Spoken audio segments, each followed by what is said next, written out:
আসসালামু আলাইকুম। আশা করি সকলে ভালো আছেন। আজকে আমি আপনাদের সাথে আলোচনা করব গ্রামারের অনেক গুরুত্বপূর্ণ একটি বিষয়, ট্যাগ কোশ্চেন নিয়ে। ট্যাগ কোশ্চেন করতে হলে আমাদের সর্বপ্রথম যেটি জানা প্রয়োজন সেটি হচ্ছে ভার্ব প্লাস সাবজেক্ট।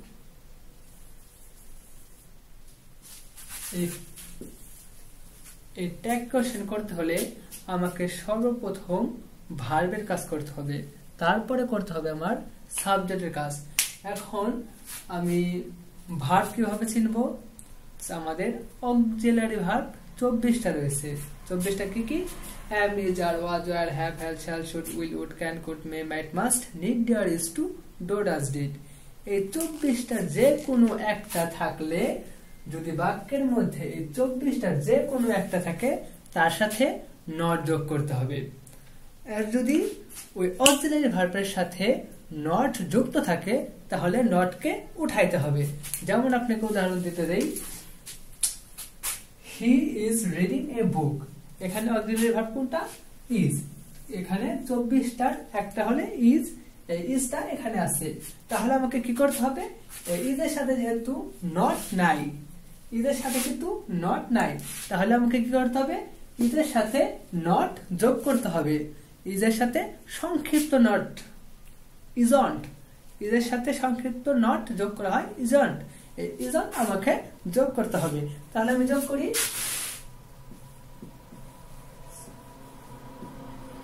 ইজন্ট যোগ করলাম।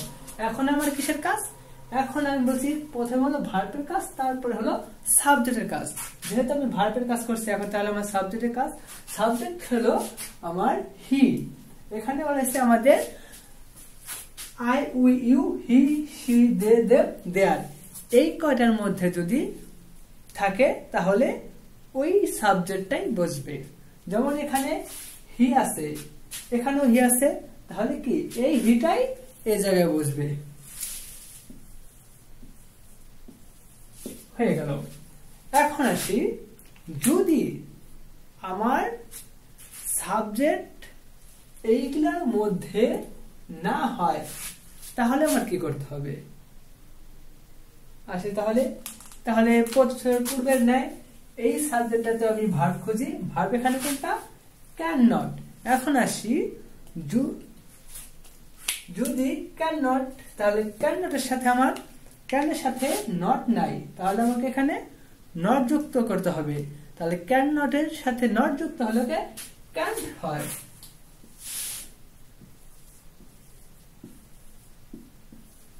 ক্যান্ট।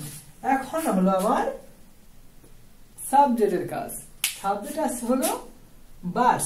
এখানে একটা কথা আছে, যদি সাবজেক্ট পুরুষ দ্বারা হয়, যদি সাবজেক্ট পুরুষ হয় তাহলে হবে হি। পুরুষ হলে হবে হি।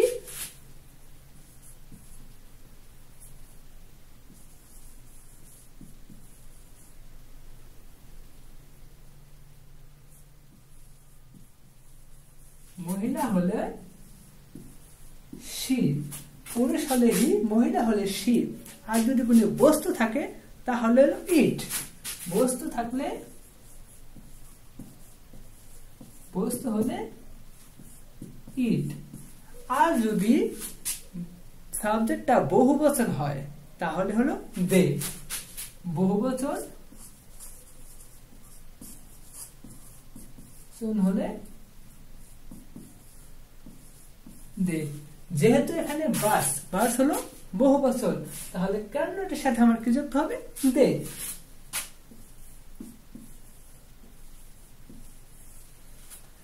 এখন আসি এই সেন্টেন্সটাতে।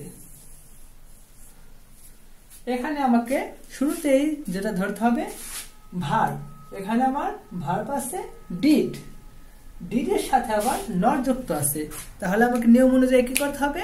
যেহেতু নট না থাকলে নট যুক্ত করতে হবে, আর যদি নট থাকে তাহলে নটকে উঠে ফেলতে হবে। যেহেতু আমার এখানে নট আছে, তাহলে আমাকে নটটা কি করতে হবে? নটকে উঠাই ফেলতে হবে।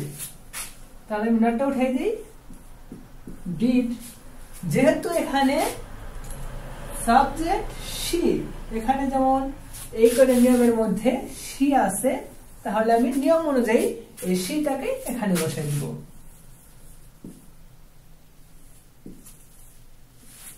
হয়ে গেল ইনশাআল্লাহ।